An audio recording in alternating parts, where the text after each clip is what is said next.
नमस्कार, मी पायल. SB news Maharashtra channel मध्ये आपले स्वागत आहे. घनसंगी विधानसभा मतदारसंघाचे लाडके लोकप्रिय आमदार माननीय हिकमतदादा पुढार,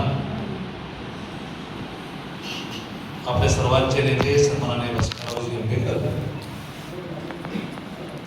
सन्माननीय विजय पाटील बोराडे, पंडित दादा भोतेकर, सुनील वडकर, माझे अत्यंत जवळचे स्नेही सन्माननीय शिवतारे अण्णा, रामेश्वर वाडेकर, बापूसाहेब वर्दळ, अनिलजी शिंदे, हरिभाऊ बोईकर, नारायण राठोड, शेखर सोळंके, कैलास शिंदे, मामा, सर्व जवळपास नाव डॉक्टरपासून प्रेम सर्व जवळचे आहेत.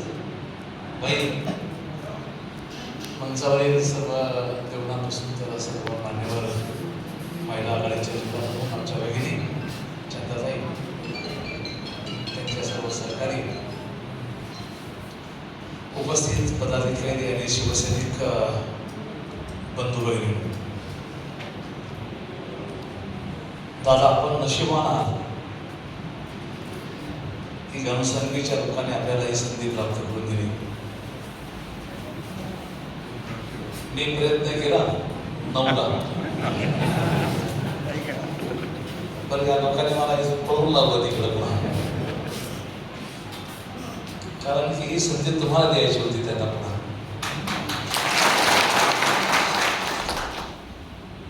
मला अभिमान आहे, मला आनंद आहे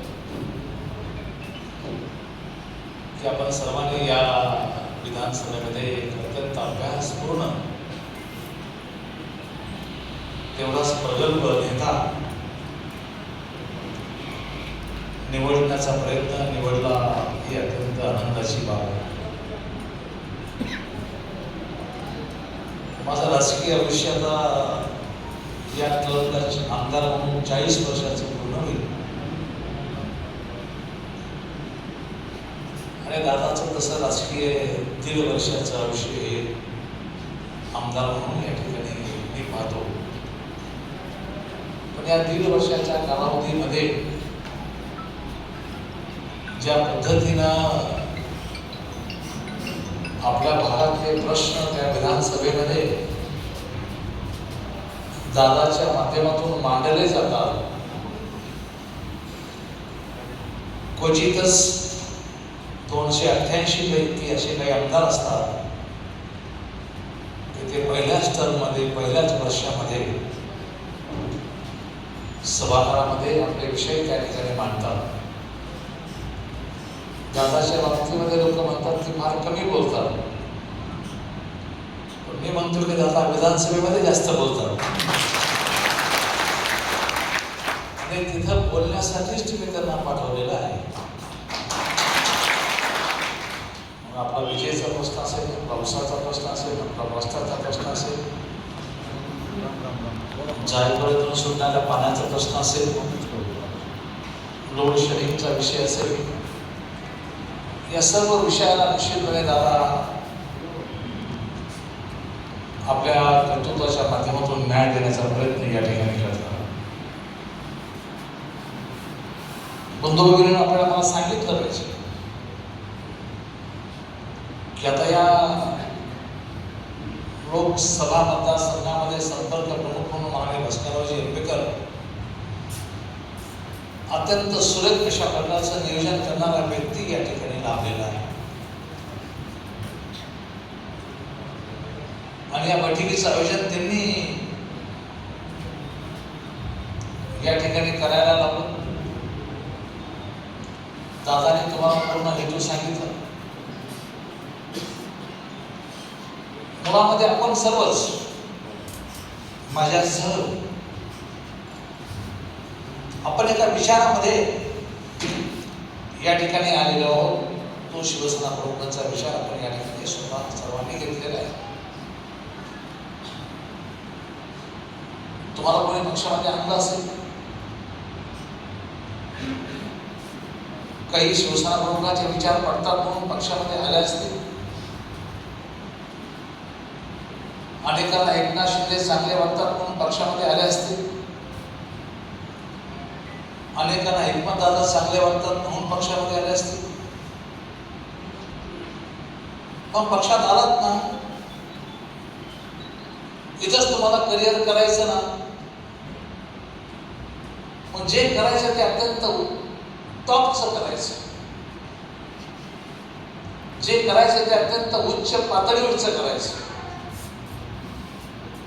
कार्यकर्ता कसा ओळखला जाऊ शकतो, नेत्यांच्या मनामध्ये कसा बसू शकतो. रात्रंदिवस गाडीमध्ये बसला, फिरला, गाडी थांबली की दरवाजा उघडला, तो कार्यकर्ता नेत्याच्या मनामध्ये बसू शकत नाही. मतदारसंघामध्ये तुम्ही किती मोठ्या प्रमाणामध्ये आपली शक्ती नेत्यांना दाखवता,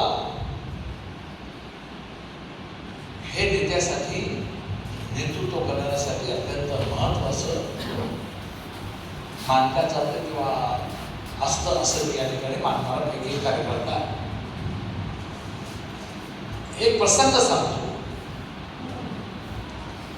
थोरले पवार साहेब, माननीय पवार साहेब, शरद पवार साहेब यांचा एक कार्यक्रम एका ठिकाणी समोर,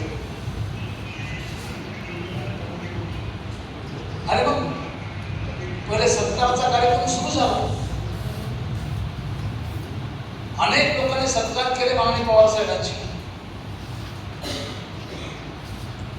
पण तो शेवटचा सत्कार भास्करराव, ज्या व्यक्तीचं नाव घेतलं तो व्यक्ती होता हितेंद्र ठाकूर. निवेदकाने नाव घेतलं. आता माननीय पवार साहेबांचं स्वागत हितेंद्र ठाकूर करणार. सर्वात शेवटी नाव घेतल्यापासून पवार साहेबांचं स्वागत करेपर्यंत, स्वागत करून त्या स्वतःच्या जागेवर जाईपर्यंत, शेवटच्या खुर्चीवर जाईपर्यंत टाळ्याचा कडकडाट चालू होता सभागृहामध्ये. पवार साहेब असं म्हटलं की साहेब माझा स्वागत तर अनेकांनी केलं. तो हा मुलगा कोण आहे, नवीन मुलगा, हा स्वागत करतो आणि संपूर्ण सभागृह लोक डोक्यावरती घेतात, टाळ्याचा कडकडाट करतात. मग त्यांच्या जिल्हा अध्यक्षाला पवारसाहेबांनी विचारलं हा कोण पोरगा आहे. त्याने सांगितलं की हा वसई विरार तिकडचा एक कार्यकर्ता आहे, याचं नाव हितेंद्र ठाकूर वगैरे आहे. पुढची कारकीर्द तुम्हाला पूर्णपणे कल्पना असेल कदाचित सर्वांना, अनेकांना असेल, अनेकांना नसेल. एक नेतृत्व तिथं घडलं. पवार साहेबांनी डोक्यावरती हात ठेवला. एक नाही, दोन नाही, तीन आमदार घरामध्ये, ठाकूरांच्या घरामध्ये पुढच्या काळामध्ये या ठिकाणी पाहायला भेटले. मी सांगतो कशासाठी, मी हे सांगतो की तुम्ही या संघटनेमध्ये आलेले आहात आणि या संघटनेमध्ये तुम्हाला टॉपचं काम करायचं, उच्च पातळीवरचं काम करायचं. नेत्याच्या मनामध्ये, जनतेच्या मनामध्ये आपण कशा पद्धतीनं विश्वास निर्माण करू शकतो हा एक तुम्हाला प्रयत्न या ठिकाणी या निमित्ताने करायचा. मला आठवतं 1989चा कार्यक्रम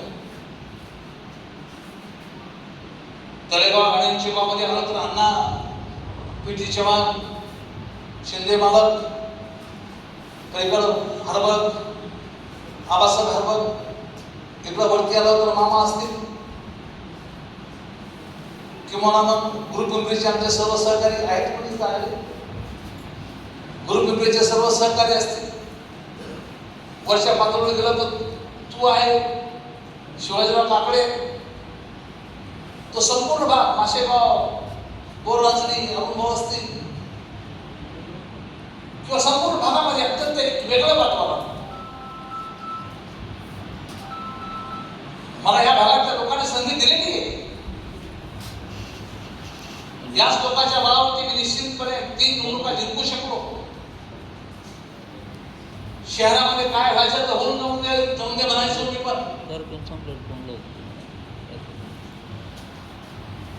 परंतु इकडच्या पेट्या उघडल्या, राणींचेवा उघडलं. आम्हाला काय लिहिलं असायची 80% मतदान.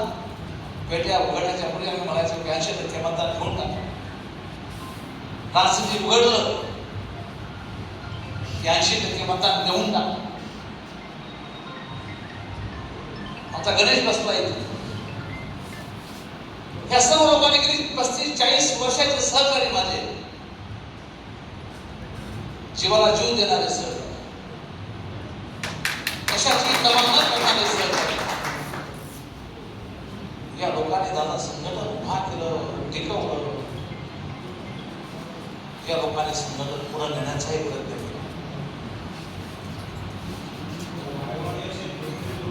हो भाई म्हणून 100%.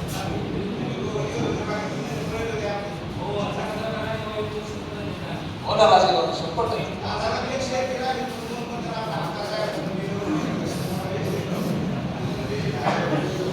असाच पर्यंत आपण त्याच्यामुळे आपल्याला 150 भेटलं काय. मी त्या जुन्या आठवणीमध्ये जाऊ इच्छित नाही. तो अत्यंत सोन्यासारखे दिवस जेव्हा म्हणता येईल ते दिवस आम्ही त्या काळात आपल्या या भागामध्ये बघितले. जीवाला जीव देणारे कार्यकर्ते, रात्रंदिवस सोबत लोकांसाठी काम करणारे कार्यकर्ते आम्ही त्या ठिकाणी बघितले. बंधुभगिनींनी मला आपल्याला सांगितलं पाहिजे. आपण पक्ष म्हणून जेव्हा विचार करतो, शिवसेना फक्त पक्ष नाही, हा सर्वसामान्य माणसाचा आवाज आहे. जेव्हा पक्ष संघटना सुरुवात झाली त्यावेळेस गुराखी असेल, दारामध्ये काम करणारा शेतकरी असेल, शेतीमध्ये काम करणारा मजूर असेल, आम्ही सायकलवर जात होतो, गाडीवर जात होतो, मोटरसायकलने, रिक्षाने फिरत होतो. आमच्या गळ्यातला भगवा रुमाल पाहिला की शेतातले माणसं रस्त्यावरती यायची. ती आपुलकी आणि ते प्रेम तुम्हाला निर्माण करावं लागणार. आणि हे केव्हा निर्माण होतं? जेव्हा तुम्ही लोकांच्या मनामध्ये विश्वास निर्माण करता, लोकांमध्ये इन्व्हॉल्व होण्याची परिस्थिती आता फार कमी प्रमाणामध्ये कार्यकर्त्यांची होत चाललेली आहे. तुम्ही राजकारणामध्ये आलेला आहात, तुम्हाला कोणी बळजबरी राजकारणामध्ये आणलेला नाही.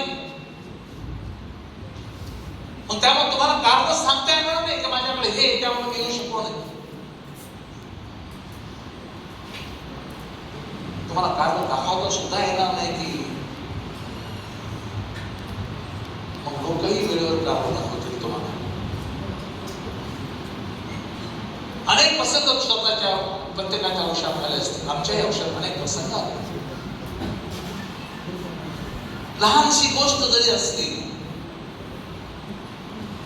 ती किती मोठा बदल करून देऊ शकते. मला आठवतं की 1990ला मी पहिल्यांदा निवडून आलो दादा. गाजराचा एक पेशंट भोसले हा मुंबईमध्ये कॅन्सरने वारला. विधानसभेचं अधिवेशन चालू होतं. मला खबर मिळाली की असा संपेला भोसले. मी दवाखान्यात गेलो, ॲम्ब्युलन्स करून दिली, एक बॉडी इकडे पाठवली. तेवढ्या एका गोष्टीवर गाजाऱ्या गावाने 15 वर्ष मतदान मिळाले. घटना फार मोठी नाही, फार मोठी घटना नाही ती. अशा घटना रोज आपल्या बाजूला घडतात. एक राजकीय पक्षाचा कार्यकर्ता म्हणून तुमची ही जबाबदारी आहे, तुमचं हे कर्तव्य आहे की त्या प्रसंगामध्ये स्वतःला झुकून देणारे पक्षाच्या विषयी त्या लोकांच्या मनामध्ये ममत्व निर्माण करणं. आणि मी ज्या पक्षात काम करत होतो, आम्ही भाग्यवान समजतो की तुमच्यासारखे सहकारी कार्यकर्ते माननीय शिवसेना प्रमुखांच्या विचारावरती प्रेम करणार, माननीय एकनाथ शिंदेच्या विचारावरती प्रेम करणारे कार्यकर्ते त्या पक्षाला लाभले. जीवाचीही पर्वा करत नाही. प्रत्येक शिवसैनिक मी दादा आहे, म्हणजे तुम्ही या भागातला प्रत्येक शिवसैनिक, तिकडे मी प्रत्येक शिवसैनिक अर्जुन खोतकर आहे. स्वतःचा अभ्यासेटर, स्वतःचा नेता निश्चितपणे या ठिकाणी आहे असं समजून काम करतो, असं आम्ही मानणाऱ्यापैकी या ठिकाणी आहोत.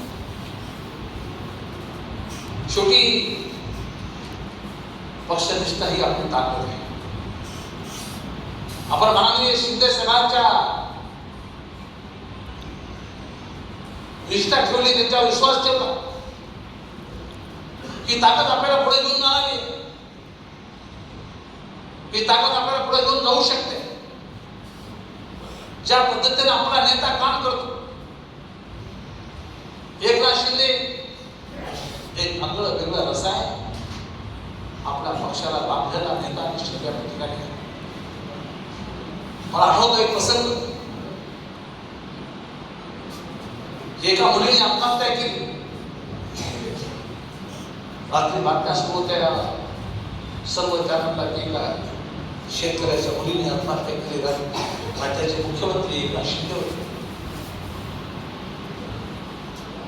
आपण बातमी पाहिली आणि आपण संवेदना व्यक्त केल्या. वाईट झालं, चुकलं. एकनाथ शिंदे साहेबांनी रात्री बातमी बघितली आणि सकाळी तातडीची कॅबिनेटची बैठक बोलवली की माझ्या राज्यामध्ये फीसच्या अभावी एखादी मुलगी मरत असेल, बापाला फीस भरत सांगते, बाप फीस भरत नाही, आईला सांगते, आई सांगते माझ्याकडे काही नाही. मग अशा अवस्थेत जर मुलीने आत्महत्या केली तर आपण पुरोगामी महाराष्ट्र, प्रगत महाराष्ट्र म्हणून आपण लोकांसमोर काय म्हणून जाणार आहे? संवेदनशील नेता आपल्याला त्या ठिकाणी दिसतोय. एकनाथ शिंदे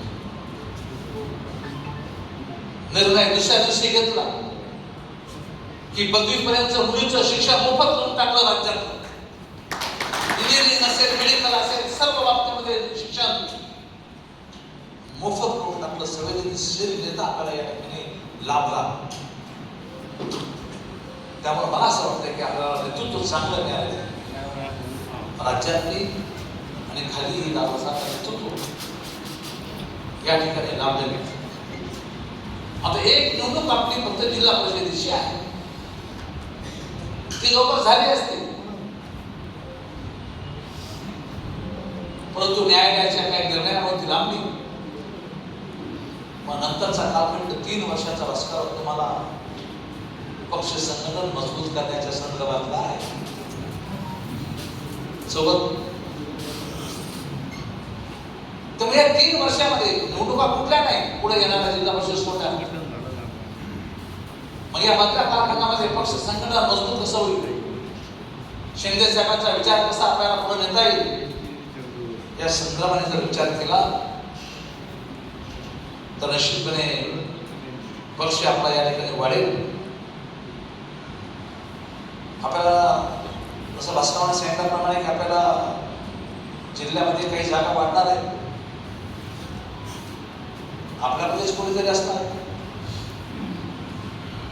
त्या दृष्टिकोनाने मतदारसंघाची पुनर्रचना जी होणार आहे, मी दादाला सांगितलं, दादा बारीक लक्ष ठेवा, तुम्ही प्रशासनामध्ये काम करणार आहे, माझ्यावर लक्ष ठेवा, तुमचंही बघा. दादाने मान्य केलं की भाऊ तुमचंही बघतो मी, माझं बघतो मी. बरोबर दादा, मी कबूल करून द्यायची संधी. भाऊ तुमचंही बघतो आणि माझं पण बघतो, आणि आपणही अत्यंत बारकाईने त्यामध्ये लक्ष ठेवा. आपल्याला फक्त निवडणूक जिंकायचे नाही, एक वेगळा विक्रम येणाऱ्या निवडणुकीमध्ये जी चाहूल तुम्हाला भास्करांनी दिलेली, त्यामध्ये आपल्याला एक वेगळा विक्रम आपल्या स्वतःच्या ताकदीवरती या ठिकाणी करायचा. आपला मित्र पक्ष म्हणून भारतीय जनता पक्ष काय होता ते आम्हाला चांगल्या पद्धतीने माहिती. या जिल्ह्यामध्ये आज 100% यश आमचं यश, 100% यश त्यांचं पण आहे. 2 जागा आपण लढवल्या, आपण दोन्हीच्या दोन्ही जागा जिंकल्या. त्यांनी 3 लढवल्या, त्यांनी जिंकल्या. आपण पुढे कमी होतं समजायचं कारण नाही. तुम्ही बाकी तालुक्याची चिंता करू नका. आम्ही आता बाहेर पडलेलो, तिथून आम्ही आता मंडळाला जाणार, नंतर भोकरदन, जाफराबाद, परतूर, बदनापूर या संपूर्ण भागात आम्ही जाणार आहोत. तुम्ही तयार व्हा. जिल्हा परिषद निश्चितपणे घेतल्याशिवाय आपण स्वस्त बसायचं.